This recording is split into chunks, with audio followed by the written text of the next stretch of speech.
ఉద్యమాన్ని సమర్థించిన మొదటి రోజు నుంచి తను అకస్మాత్తుగా మరణించేంత వరకు కూడా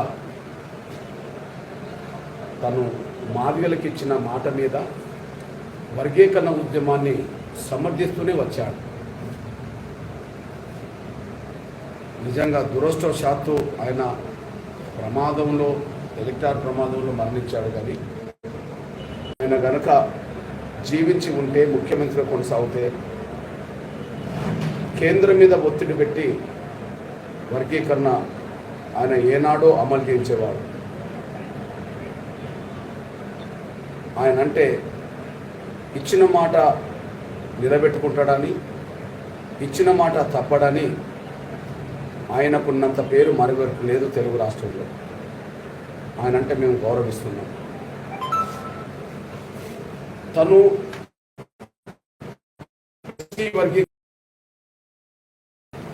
ఒక ప్రతిపక్ష నాయకుడిగానే కాకుండా పార్లమెంటు సభ్యుడిగా ఉన్న రోజుల నుంచి 96 మొదలుకొని 2009 గౌరవ వైఎస్ రాజశేఖర్ గారు మరణించేంత వరకు ఎస్సీ వర్గీకరణకు కట్టుబడి వర్గీకరణకు అనుకూలంగా తను చేయాల్సినన్ని చేశారు. అంతిమంగా అప్పుడు కేంద్ర ప్రభుత్వం వర్గీకరణ చేయలేదు, కానీ తను చేయాల్సిన ప్రయత్నాలన్నీ చేశారు. అందుకు ఎస్సీ వర్గీకరణ విషయంలో చంద్రబాబు గారు ప్రభుత్వం తీసుకొచ్చిన చట్టాన్ని సుప్రీంకోర్టులో రద్దు చేస్తే తిరిగి నిలబెట్టడం కోసం అసెంబ్లీలో తీర్మానం చేశారు. కేంద్రానికి పంపాడు. కేంద్రం వద్ద సమస్య పెండింగ్లో ఉంటే గౌరవ ప్రధానమంత్రి ఆ రోజు మన్మోహన్ సింగ్ గారి దగ్గరికి 1కి 4 సార్లు అఖిలపక్షాన్ని తీసుకెళ్లి కేంద్రం మీద ఒత్తిడి పెంచాడు. కేంద్ర ప్రభుత్వం ఆ ఒత్తిడికి తొలగి ఉషా మేర కమిషన్ వేసింది. కమిషన్ రిపోర్టు వర్గీకరణకు అనుకూలంగా వచ్చినాక పదే పదే కేంద్ర ప్రభుత్వానికి వర్గీకరణ త్వరగా పరిష్కరించాలని చెప్పి లేఖల మీద లేఖ రాశాడు. అందరినీ కలిసి మాట్లాడుతూ కూడా వచ్చేశాడు. లేఖల మీద లేఖ రాశాడు, అందరినీ కలిసి మాట్లాడుతూ కూడా వచ్చేశాడు.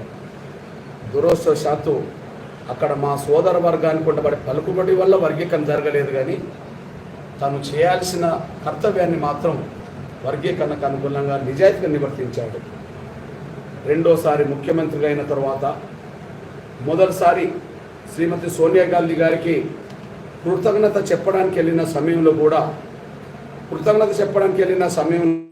కూడా ఎస్సీ వర్గీకరణ త్వరగా జరగాలమ్మా అని చెప్పి తను కోరి వచ్చేశాడు. అందువల్ల ఆయన హయాంలో వర్గీకరణ జరగకపోయినా ఆయన మాట నిలబెట్టుకోవడానికి తన శక్తి మేరకు పనిచేసిండు అనే ఒక గౌరవం ఆయన పట్ల మాదిగలకు ఉన్నది. కానీ స్వర్గీయ వైఎస్ రాజశేఖర్ గారి కొడుకుగా రాజకీయాల్లో ఉన్న ప్రస్తుతం వైఎస్ఆర్సీపీకి నాయకత్వం వహిస్తూ ఆంధ్రప్రదేశ్కి ముఖ్యమంత్రిగా ఉండబడే జగన్మోహన్ రెడ్డి గారికి రాజశేఖర్ గారిలో ఉన్న లక్షణాల్లో గొప్ప లక్షణాలు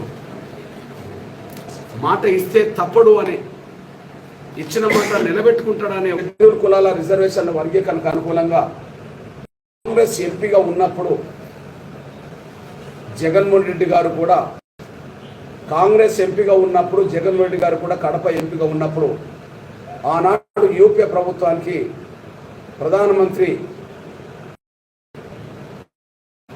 మన్మోహన్ సింగ్ గారికి లేఖ రాశాడు. వర్గీకరణకు అనుకూలంగా లేఖ రాశాడు. కేంద్ర న్యాయశాఖ మంత్రి అప్పుడు వీరప్ప మొయిలీ గారికి నేను వినతి పత్రం ఇచ్చే రోజు నా లెటర్ ప్యాడ్ మీద ఇస్తున్న వినతి పత్రం మీద కడప ఎంపీగా ఉన్న జగన్మోహన్ రెడ్డి గారు సంతకం పెట్టి అనంతపూర్ ఎంపీ వెంకట్రామరెడ్డి గారితో కూడా సంతకం పెట్టించి మేము ముగ్గురం కలిసి ఆ రోజు న్యాయశాఖ మంత్రికి ఇచ్చాం.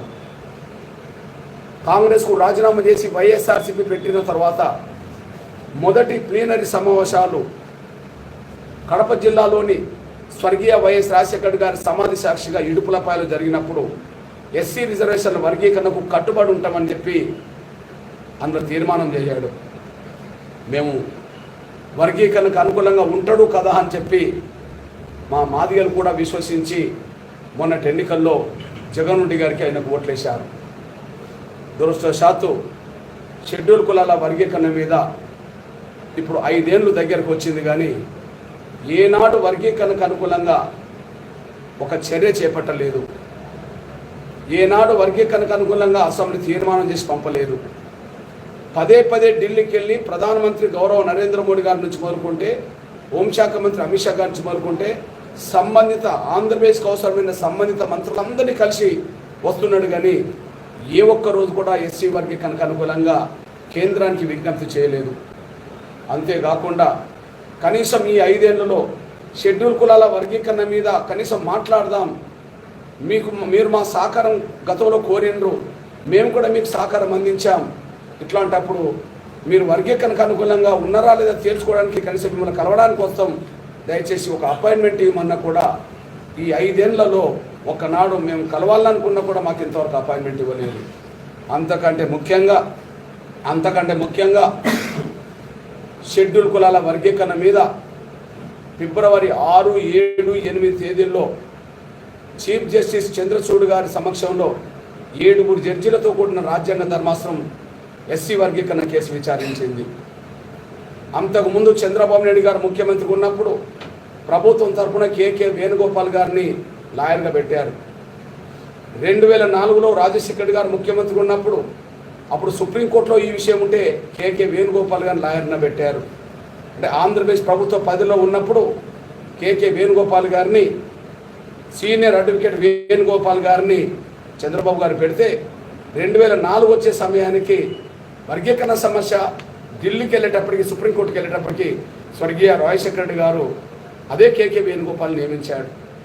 మేము ఆంధ్రప్రదేశ్ ప్రభుత్వం కేసే గనక, షెడ్యూల్ కులాల వర్గీకరణ అంశం గనక మీరు ఆంధ్రప్రదేశ్ ప్రభుత్వం తరఫున ఒక లాయర్ను పెట్టండి అని చెప్పి మేము విజ్ఞప్తి చేసినా కూడా, బహిరంగ విజ్ఞప్తి చేసినా కూడా, ఆయనకు బహిరంగ లేఖ రాసినా కూడా దురదృష్టవశాత్తు సుప్రీంకోర్టులో ఎస్సీ వర్గీకరణకు అనుకూలంగా వాదించడానికి సుప్రీంకోర్టులో ఒక లాయర్ పెట్టకపోవడం, కనీసం వర్గీకరణకు అనుకూలంగా ఆంధ్రప్రదేశ్ ప్రభుత్వం నుంచి కనీసం అడ్వకేట్ జనరల్నో లేదా మరొకరినో పంపి వాదించకపోవడం, అసలు వర్గీకరణకు అనుకున్న ఒక లాయర్ని పెట్టకపోవడం చూస్తే రాజశేఖర్ గారిలో ఉండబడే గొప్ప లక్షణాల్లో ఒక్క లక్షణం కూడా జగన్మోహన్ రెడ్డి గారిలో కనిపించట్లేదు అనడానికి మా వరకు మా అంశమే సాక్ష్యం అనే విషయం కూడా మీరు దృష్టి చేసుకుంటాను. నేను ఇంకా వేరే అంశాల జోలికి నేను వెళ్ళి ఆ విషయంలో నేను మాట్లాడతలేను, కానీ రాజశేఖర్ రెడ్డి గారు 96లో వర్గీకరణకు అనుకూలంగా నుంచి